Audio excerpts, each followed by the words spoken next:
मेरे ज़िम्मे ये था कि एक टूटी हुकूमत को बहाल करें और जो हमारा सिलसिला था उसको जारी रखें। असेंबली टूट जाती है तो वज़ीर-ए-आज़म फिर भी कायम रहता है। अब वज़ीर-ए-आज़म कायम रहता है उस वक्त तक जब तक नया वज़ीर-ए-आज़म नहीं आ जाता। वहाँ 150-200 बंदा बैठा हुआ है, खाने की केटरिंग भी हो रही है, एक पूरा माहौल बना हुआ है पुल के ऊपर। पुलिस ने वो पोल दिखाए तो वो मिलिट्री ग्रेड का आंसू गैस था जो उनके पास था, मुजाहिरीन के पास हैंड ग्रेनेड थे मिलिट्री ग्रेड के। बहरहाल वो मैं तो ये तो वहाँ साहब निसार साहब थे, वो कमरे में चले गए, कोई बात उन्होंने कहा जी हुकूमत ये कर दी है। मैं भी बात सुनी, मैं कहा जी आपका अपना एक काम है, हमारा अपना काम है, अगर आपको कोई शिकवा है तो बता दें। मैं हालांकि वो कौन सा एहतसाब हुआ है, आज तक किसी का एहतसाब नहीं हुआ, सवाए नवाज शरीफ साहब ने 2 कन्विक्शन उनकी की है। बहुत शुक्रिया शाहिद साहब।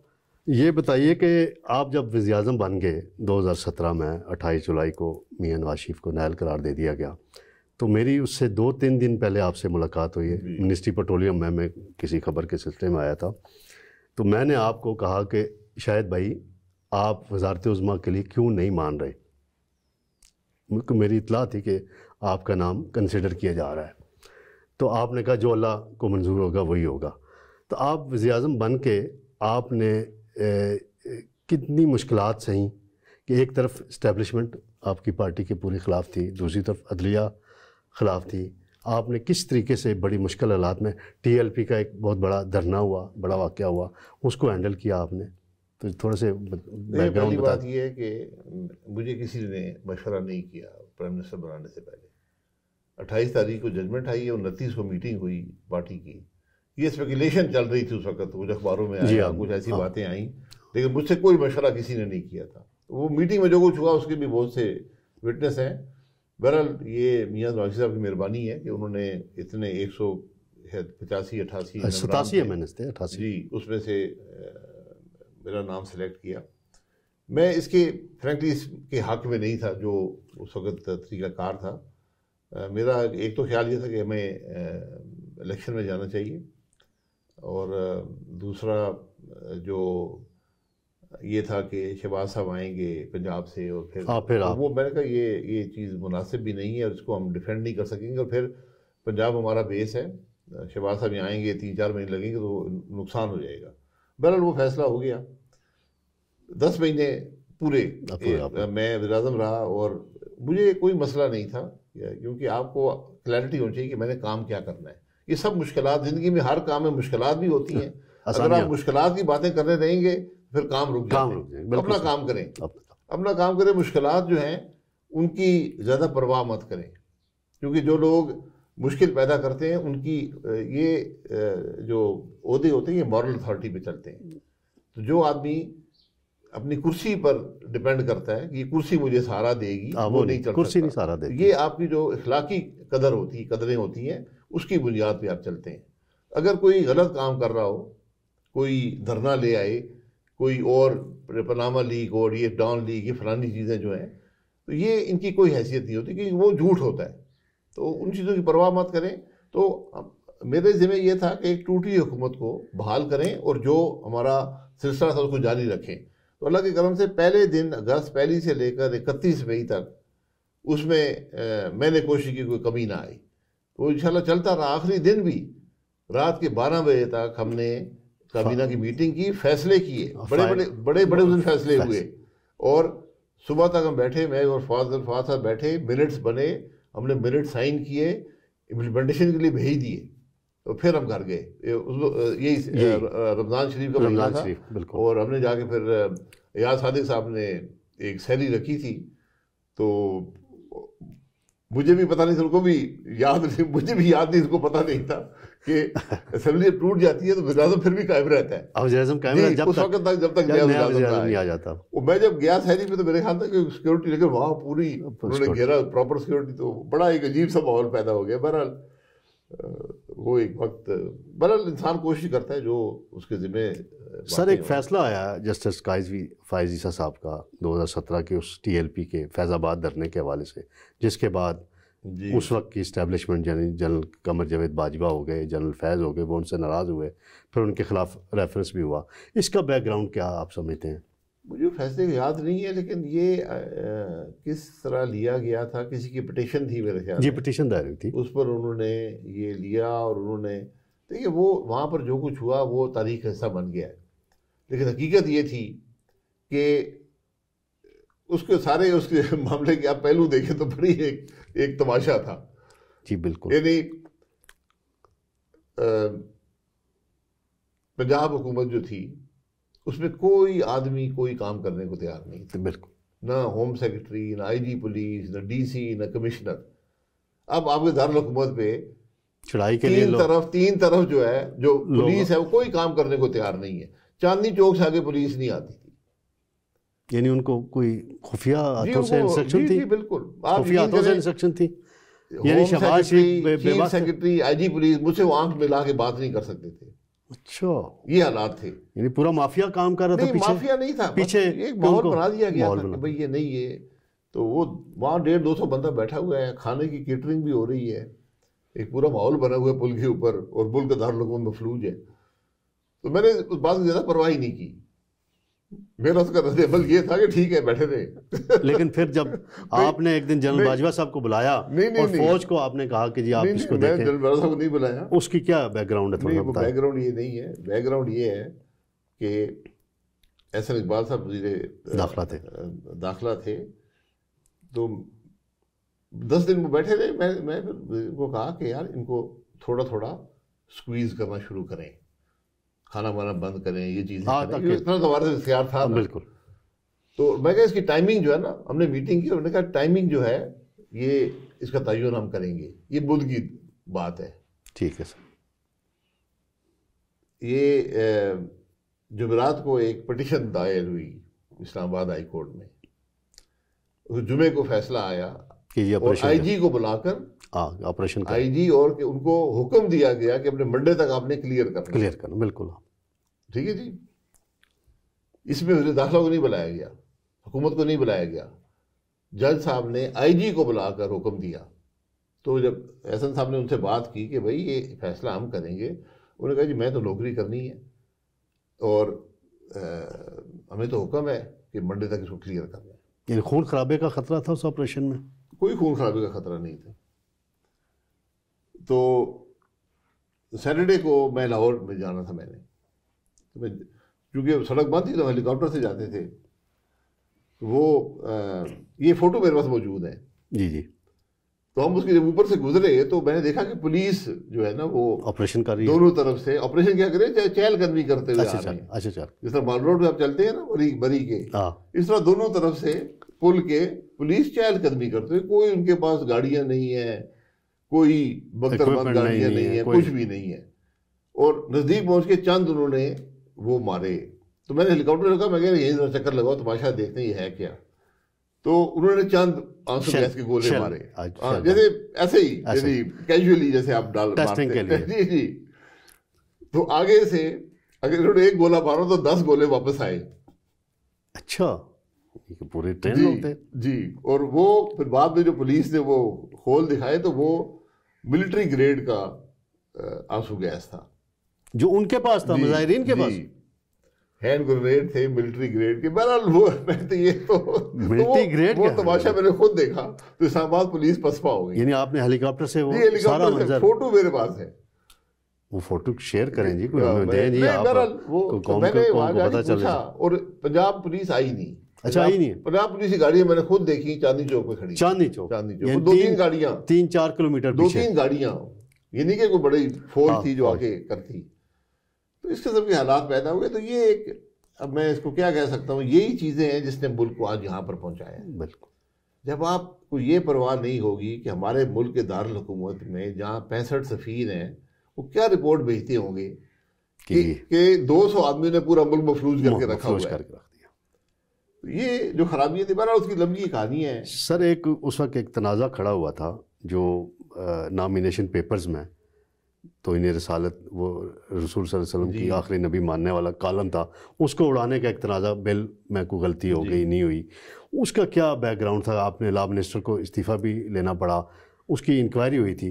तो क्या कहते हैं कि एक साबिक खातून वज़ीर थी, उसने कोई गड़बड़ थी? नहीं, कोई गड़बड़ नहीं थी। ये सारी आप उसको देख लें। ये उन्होंने कहा कि सिंप्लीफाई करते हैं इन डॉक्यूमेंट्स को और बराबर करते हैं। हर डॉक्यूमेंट में मुख्तलिफ तरीके से बात लिखी गई थी, ठीक है, उसका एक सिंप्लीफाइड वर्जन बनाया गया। जिसको एक कमेटी थी जिसमें हाउस की मैं सेनेट की कमेटी थी जिसमें तमाम पार्टियों के मेंबरान मौजूद थे, तमाम पार्टियों के। सेनेट में तो जरी बात, तो उन्होंने सब ने एग्री किया जी ये ठीक है। बाद में उसको मुतनाज़ा बना दिया गया। फिर सेनेट के अंदर एक इंडिपेंडेंट मेंबर ने उस पर सवाल उठाया कि जी इसमें ये कमी है, यानी इस लैंग्वेज को, यानी ये कोई दानिस्ता गलती नहीं है लेकिन इसमें ये कमी है, ठीक है। क्योंकि नामूस रसालत के हवाले से जो हल्फिया बयान होता था वो हर फॉर्म के अंदर फ़र्क तरीके से लिखा हुआ था। बिल्कुल। उस शख्स ने कहा जी ये जो आपने लैंग्वेज अडॉप्ट किया इसमें ये कमी है। इस बात को मुस्लिम लीग नून ने वहाँ पर कबूल किया और अमेंड कर दिया। लेकिन वहाँ फिर वोटिंग हुई जिसमें पीटीआई शामिल थी और उसको डिफीट किया गया उस अमेंडमेंट को, और वो जो पुरानी अमेंडमेंट थी बहाल रखी गई। इसमें हुकूमत का कोई ताल्लुक नहीं था, यानी उस की बात की आड़ में पूरी साजिश, उस बात की आड़ में एक साजिश बनाई गई, पूरा बोझ बनाया गया कि हुकूमत पे दबाव डाला जाए, और उसके हकायक सबके सामने हैं। तो मैं यही कहता हूँ कि हम हर हरबे से कोशिश करते हैं कि मुल्क ना चल सके। तो वो इतना बड़ा इशू बन गया, और उसमें जो हमारे लॉ मिनिस्टर थे उन पर बड़ा सीरियस इल्ज़ाम लग गया, जान का खतरा पैदा हो गया कि ये एहसन इकबाल साहब पे अटैक हुआ, एहसन इकबाल पे अटैक हुआ। तो ये अजीब हमने इस मुल्क में काम किए। ये बताएं, साकिब निसार जब चीफ जस्टिस थे, आपको बतौर वज़ीर-ए-आज़म सुप्रीम कोर्ट बुलाया, उन्होंने बुला के क्या धमकी दी थी आपको? नहीं, मुझे नहीं बुलाया उन्होंने। आप खुद गए? नहीं जी, मुझे उन्होंने अटॉर्नी जनरल के ज़रिए कहा कि मैं मिलना चाहता हूँ। ठीक है। मैं कहा ठीक है मिल लेते हैं, मैं शायद कोई बात करना चाहते हैं। तो मैंने कहा ठीक है, मैं रोज़ घर जाता हूँ, तो शाम को मैं घर जाते हुए रास्ते में उनका घर आता है, मैंने कहा मैं रुक जाऊँगा आधे पौने घंटे के लिए। मैंने कहा मैं ठीक है, जिस दिन आप बताएं मैं जाते हुए रात को आ जाऊँगा। तो फिर मैसेज आके नहीं, वो कहती दफ्तर में मुलाकात होगी। मैं कहा दफ्तर में मिल लें? मैं कहा लेकिन ये अगर आप मीडिया में देंगे तो ये खाम खाए चाहे में गोलियाँ शुरू हो जाएंगी। मैं कहा आपने कोई बात कर दी तो बता दें, टेलीफोन में बात कर लूँगा। नहीं, वो दफ्तर में। बहरहाल मुझे याद है कि 5 अक्टूबर का दिन था, मुजफ्फराबाद हम गए थे जी। वहाँ पर वो तकरीब कश्मीर के दिन। तो वापसी में जब हम आए तो शाम हो गई थी।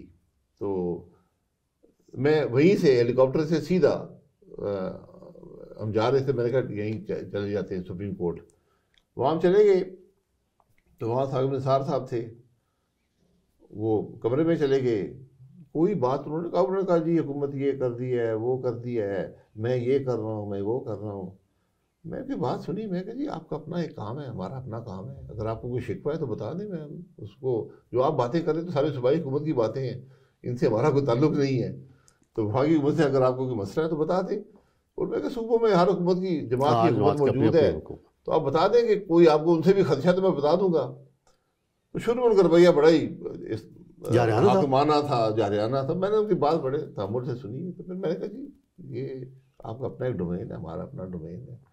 बहरहाल वो बात जो मेरे पास एक इतलात है, आप वो बात ख़त्म हो गई जी सर। बाद में एक अच्छे माहौल में वो सब गर्मी शर्मी उनकी उतर गई। तो वो कहने लगे जी कि वो आप स्टेटमेंट लिखवा देंगे, क्या प्रेस को बोलना, आप प्रेस रिलीज क्या जारी करें। तो उन्होंने बुला लिए, महज जो रजिस्ट्रार थे या कोई उनके जो भी थे उनको बुला लिया। तो हाँ जी इनको बता दें। तो मैंने 2-4 अल्फाज बोल दिए। तो मैंने देखा कि वो शख्स लिख नहीं रहा, वो ऐसे ऐसे पेन को हिला रहा है। मुझे बड़ा अजीब लगा। मैंने कहा ये चीफ जस्टिस हैं, क्या कर रहे हैं। तो चले मैं वहाँ से चला गया। तो मैंने एमएस साहब को कहा कि यार उनको बात कर लें, पूछ लें कि जो स्टेटमेंट जारी करेंगे पहले हमसे वेट करा ले, हमसे दिखा दें कि क्या स्टेटमेंट जारी करनी है। तो उन्होंने जब बात की तो उन्होंने कहा कि नहीं हमने तो स्टेटमेंट जारी कर दी है। अब उन्होंने बड़ा, हाँ, तो वो सारी बात ही बदनीयती पे मबनी थी। उन्होंने लिखा ये कि जी तमाम जो कोशिशें हैं चीफ जस्टिस साहब की, वो जो जाते थे शादी उनकी बड़ी तारीफ की जी, सराहा। तो अब मैं क्या कह सकता हूँ जी, वो अपना अभी भी गुजर गया ना, ये उनका वक्त भी गुजर गया है, हमारा भी गुजर गया है। लेकिन जब इतने बड़े ओहदे पर आप बैठे हो और आप इसके साथ इस तरह की करेंगे तो क्या हो बनेगा। और मैं हमेशा कहता हूँ कि चीफ जस्टिस जो है सबसे उसकी अवलीन जिम्मेदारी मुल्क में इंसाफ का निज़ाम है। जी हाँ। कभी इन्होंने अदालतों में 100 मोटर नोटिस लिया कि अदालतों में क्या हो रहा है? शादी घरों में वो जाते थे, 4.5 लाख केसेस पेंडिंग हैं। शादी घरों में जाते थे, अस्पतालों में जाते थे, प्राइवेट, पता नहीं रेस्टोरेंट्स में जाते थे, छापे मारते थे, लोगों को बुला के बेइज्जती करते थे अफसरों की, चीनी की कीमत 10 रुपए कर दो, मतलब ऐसी ऐसी अजीब अजीब बातें। और मैंने ये देखा है कि कुछ ये हमारे कुर्सियों में कुछ जो असर ठीक नहीं होता लोगों में। एक अच्छा भला आदमी जज इंसान होता है, जज बनता है, ठीक ही रहता है, जब वहां पे पहुंचता है तो अजीब अजीब। हमारे एक दोस्त थे, वो कहा करते थे, वकील थे, बहुत हो गए, वो कहते थे ये जो जज होते हैं इनके पास खुदाई इख्तियारात होते हैं, तो खुदा नहीं होते ये। तो अपने आप को जब वो समझ लेना कि हम अकले कुल और ताकत कुल हो गए, फिर प्रॉब्लम पैदा होता है। मैं इस हवाले से एक बात जो मेरे पास इत्तलात है, हो सकता है दुरुस्त हो सकता है गलत हो आप, कि आपको ये कहा गया था कि पार्लियामेंट से एक कानून पास करें जिसमें मियां नवाज शरीफ जो है तायात नैली ख़त्म हो सके। ऐसी कोई बात नहीं। और साकिब निसार ने आपको धमकी दी कि आप करेंगे तो मैं 2 मिनट में इसको उड़ा दूंगा। नहीं, ये उसमें नहीं था, ये नैब के कानून में था। अच्छा, ये नैब के कानून में तरमीम की जाए, और उसमें सब जमातों ने एग्री भी कर लिया था। मेरी राय ये थी कि नैब को ख़त्म कर दें। ठीक है। तो वहाँ से फिर मैसेज आया कि जब इन्होंने मैसेज दिया, साकिब निसार ने ये मैसेज आया, जिसने भी दिया, मुझे अब मैं कोई कहूँगा तो स्पेकुलेशन होगी, लेकिन एक मैसेज आया अदलिया की तरफ से कि अगर आप ये करेंगे तो हम इसको उड़ा देंगे। इसमें एस्टेब्लिशमेंट भी उनके साथ थी। नहीं तो आप अगर कर देते तो वो उड़ा देते। नहीं, वो करना, देखें ये क्योंकि हमारी सेनेट में अक्सरियत नहीं थी, और दूसरा ये जो कानून इस किस्म के हैं जो मुतनाज़ा बन जाते हैं, जिसमें बराह रास्त असर जो है पार्लियामान और जो मेंबरान पे होता है कि जनाब इनका एहतसाब हो रहा है, एहतसाब से बच रहे हैं, हालांकि वो कौन सा एहतसाब हुआ है? आज तक किसी का एहतसाब नहीं है। सवाए नवाज शरीफ साहब ने 2 कन्विक्शन उनकी की हैं, तो वो आए जी कब उड़ा देंगे जी। तो जब इस किस्म की बातें आप करेंगे, जब आप पार्लियामान के डोमेन में आएंगे, हम समझते हैं कि कौन सा कानून होना चाहिए। बिल्कुल सही, डिबेट होता है, अवाम के सामने होता है, सामने होता है, तो और उसका फिर आपको अकाउंटेबिलिटी भी होती है बैलेट बॉक्स के ऊपर, मीडिया में होती है, बैलेट बॉक्स में होती है। तो बहरहाल इस किस्म की बातें बहुत सी हैं जो खराबी पैदा करती हैं। बहुत शुक्रिया शाहिद खाकान अब्बासी साहब। नाज़रीन, हमारे साथ मौजूद थे साबिक़ वज़ीर-ए-आज़म शाहिद खाकान अब्बासी साहब। इनकी गुफ्तगू आपने सुनी, इन्होंने माजी के कई अहम इंकशाफात किए, कई बातें पहली दफ़ा मंजर आम पे आईं, मौजूदा हालात पे भी इनसे गुफ्तगू हुई। इंशाअल्लाह दोबारा मुलाकात होगी। शुक्रिया सर।